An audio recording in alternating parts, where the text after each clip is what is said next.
ഗാന്ധിജി കാലാതിവർത്തിയാണെന്നും ഭൂതകാലത്തിന്റെ ഓർമ്മയല്ല, ഇന്നിന്റെയും നാളെയുടെയും പ്രതീക്ഷയാണ് ഗാന്ധിജിയെന്നും മുൻ MLA CP Muhammad പറഞ്ഞു.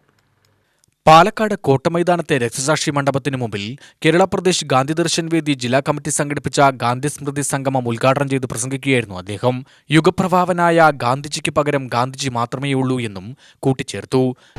നോബൽ കമ്മിറ്റി പറഞ്ഞത് അദ്ദേഹം ലോകമെമ്പാടും അറിയപ്പെടുന്ന വ്യക്തിയും ലോകമെമ്പാടും ആരാധിക്കുന്ന വ്യക്തിയും അതുപോലെ ലോകത്തിനു വേണ്ടി സംഭാവനകൾ ചെയ്യാത്ത ആളാണ്, ഒരു ഇന്ത്യൻ നേതാവാണ് എന്നുള്ള നിലയിലാണ് അതിനെ വ്യാഖ്യാനിച്ചത്.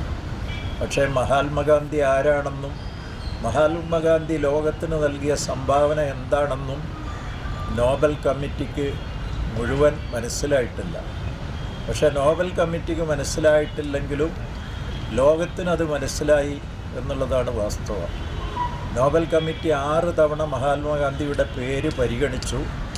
6 തവണയും അത് വേണ്ടെന്ന് വെക്കുകയാണ് ചെയ്തത്.